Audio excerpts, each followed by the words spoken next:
It is okay. We're going back with the cap. Yeah, maybe the cap. And I should put on a big mask while I'm at it, right? Okay. Test, test. Okay.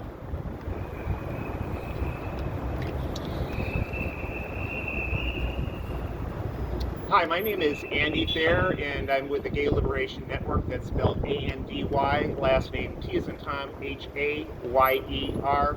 And we have a number of groups represented here at today's press conference.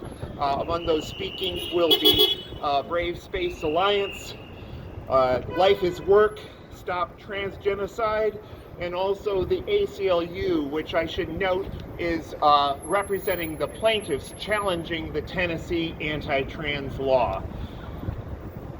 Now, we're here for what the SCOTUS blog, the leading expert on all things Supreme Court of the United States, has termed what could be one of the most significant cases of this term.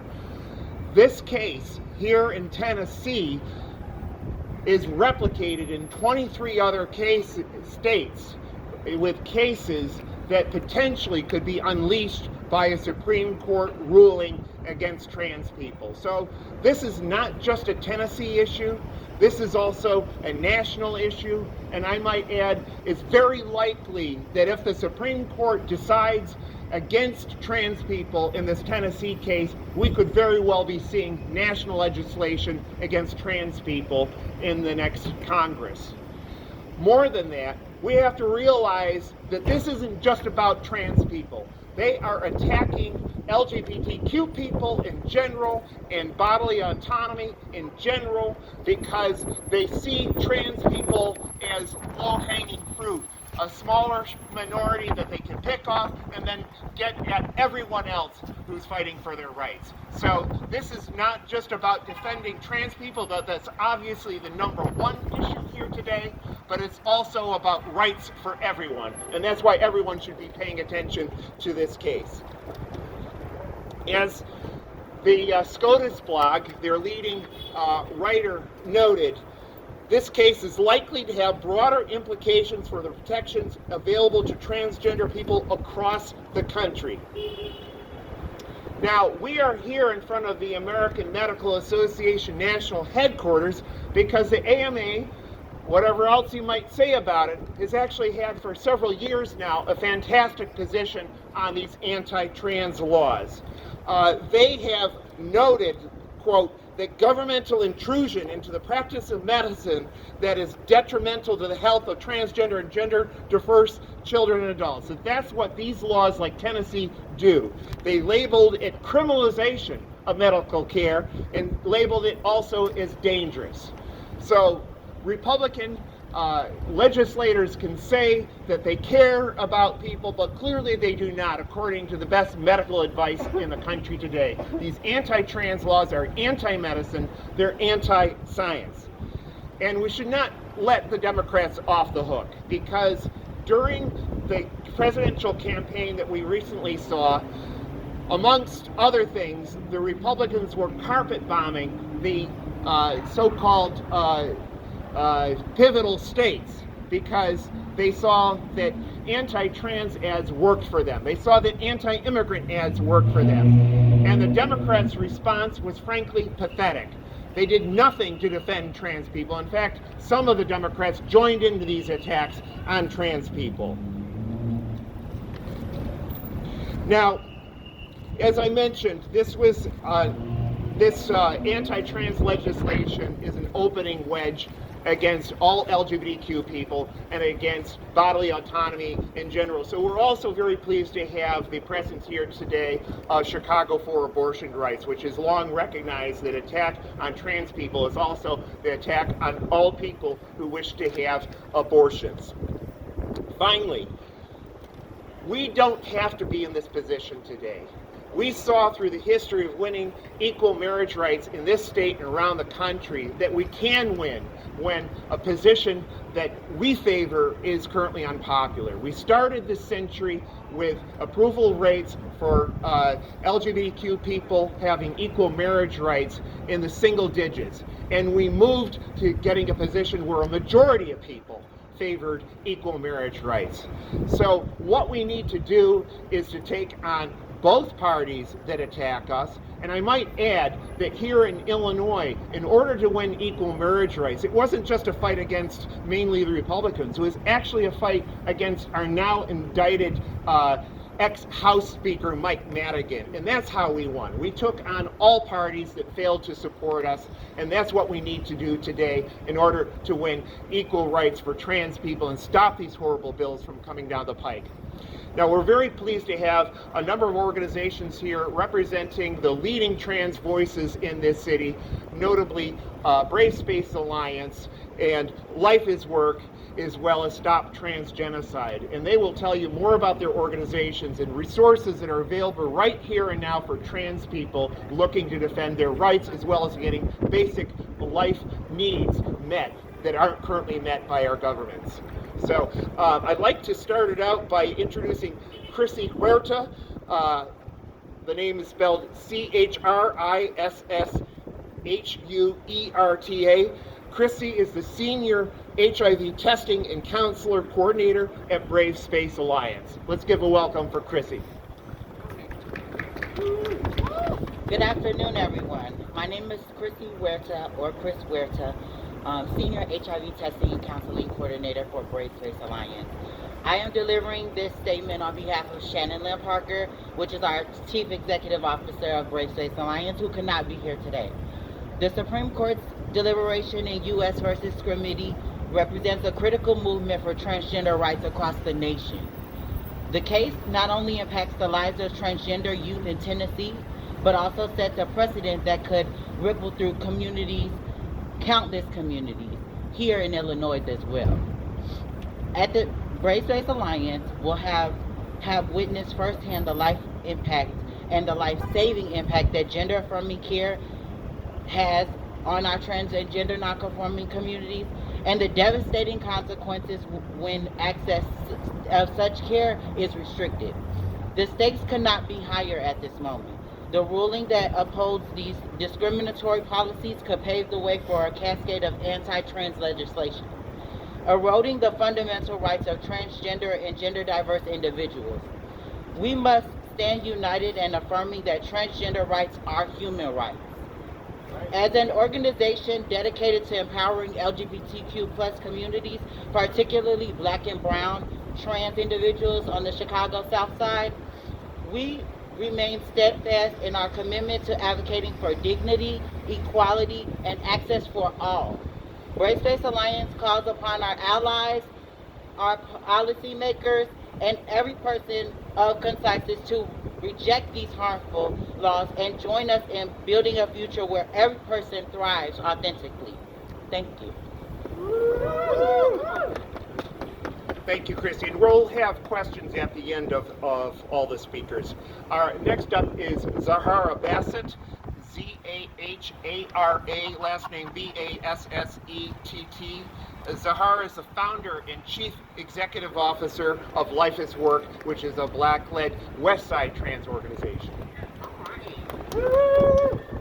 Good morning, everyone. My name is Zahara Bassett. I'm the CEO and founder of Life is Work. Today's case is heard at the Supreme Court today. It's not only impacting trans lives, it's impacting the whole spectrum of LGBTQIA+. It's taking away the autonomy that we have with healthcare. I myself, as a trans woman, as a Black woman of trans experience, would not be here today and experiencing and having the conversation with you all in the body and sound and mind of who I am if it was not for gender affirming care. Thank God to the state laws here in Illinois, I'm able to live authentically in my body, sound and mind.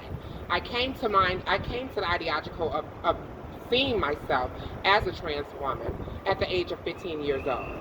Started hormones at 17. If those preventions were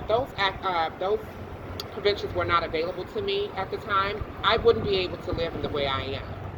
I will be out here homeless, probably on the street somewhere, hooked on drugs or many other things because of society and not allowing me to be authentically me. This case ruling it's deeply hurting our community. It can deeply affect those young people who are coming into their selves, into their minds of understanding who they are. We look to our comrades here and far for support. We look for you all to be our voices in rooms, as we know trans bodies are not at all tables. Life's work is continuously providing support for people, near and far and cross borders.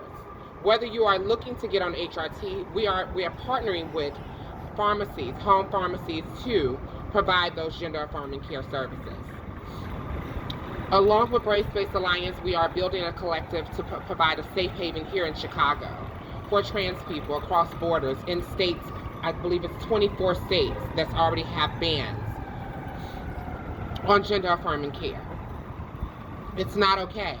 I said 2 years ago that it was a genocide on trans lives, standing on Federal Plaza, and now it's even more a bigger genocide on trans lives, our health, our well-being.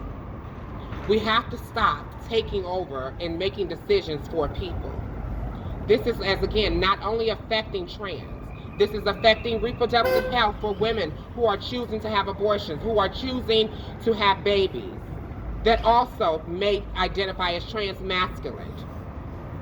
This is affecting us all, and we want you all to stand with us, not only today as we stand out in this freezing cold and trying to get your attention to come help us. I want to thank the Medical Association for continuing standing up for us and advocating for us, because our voices are not always heard, because we're always in silos, because of society not accepting us for who we are and who we choose to be. So we have to stay in our closets. We only come out at night. We only go work on streets and jobs because jobs will not hire us. We put our lives in danger. This ruling can and may affect everything that we have fought for years. Marriage equality, everything is on the line. And I thank you. Thank you, Zahara. Next, I'm pleased to bring up Kristi Keorkunian, who is a co-founder of the Chicago chapter of Stop Trans Genocide. Kristi's name is spelled Kristi Keorkunian.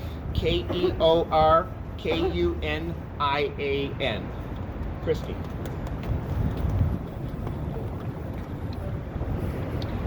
Good morning. As Andy said, my name is Kristi, and I co-founded Stop Trans Genocide Chicago. I stand here today with the same fierce urgency I've had before, during, and after the election, with the same unwavering commitment to our community. But there are some major differences between then and now, and we have to confront them. There will be a large influx of transgender youth into our city, fleeing the horrors of oppression and violence in places especially like Tennessee. While we welcome these kids and their families with open arms, we must remember we are not immune to all the trash that's bringing down our neighboring cities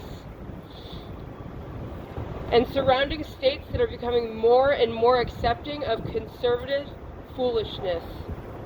Chicago has long been a sanctuary city, but that sanctuary can be fraught. As we open our hearts and arms to these brave transplants, we must acknowledge that our systems are already strained and under-resourced. We cannot afford to let any comfort of our bubble delude us away from the reality that we all must be working to alleviate this. The same way everyday residents, like myself and many of my colleagues behind me, showed up to build networks of care and survival for the Venezuelan migrants that were dumped in the tens of thousands by politician scum from Texas. Now we're going to do the same for our queer and trans siblings and children. To you brave travelers seeking solace in Chicago, find your people, find our groups, find Brave Space Alliance and Life is Work. and Stop Trans Genocide and Gay Liberation Network. Find all of us. In this moment of uncertainty, solidarity is a great act of defiance and resistance. Reinforce your networks, love and protect your safe spaces, and support one another without fail. As we embrace the influx of trans youth and adults, we are committed to building up our infrastructure and safety nets. We will advocate at every possible juncture for better health care, job opportunities, housing options, and ones that keep in mind the intersections of oppression that affect our community. We will not allow our trans youth to fall victim to a system that is not designed to protect them. As Cheryl Weichel says, every fight I have now is one of the next generation of trans people won't have to have. That matters. So let it be known, Chicago will not be a soft landing place for bigotry or hatred. We will not take our knees off our politicians' necks. We will not allow fascism to proliferate here. We will be a refuge for people fleeing states that condone terrorism and violence against their own peaceful residents. And we will do this staunchly. Our trans youth deserve a future free from fear, and we will do everything in our power to ensure they have it. Everything. This is why we are hard at work mapping out our city's landscapes, so we can identify and root out the harmful elements trying to creep in. And to those who will try to harm our youth or pretend we who try to keep them safe are threats, hear me loud and clear. If we find you in our city, and we will if you set foot here, it will be the biggest regret of your sad, pathetic, miserable, and hopefully short lives. We keep Chicago hostile to bigots. Yes, come on. Thank you, Kristi. Our final speaker before we open it up for questions is Ameri Klafetam. Ameri is the director of the Women's and Reproductive Rights Project at the Roger Baldwin Foundation of the American Civil Liberties Union. Let's give it up for Ameri. Good afternoon. My name is Ameri Klafetam, and I'm the director of the Women's and Reproductive Rights Project for the ACLU of Illinois. Today, attorneys from the ACLU's national office appeared before the Supreme Court in a case challenging Tennessee's ban on gender-affirming care therapies for transgender youth. Today, we stand here in front of the American Medical Association as a reminder that these bans are against established science and accepted medical standards.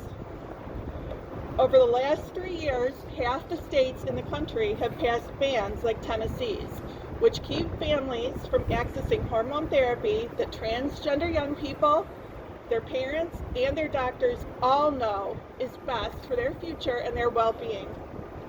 These bans are cruel.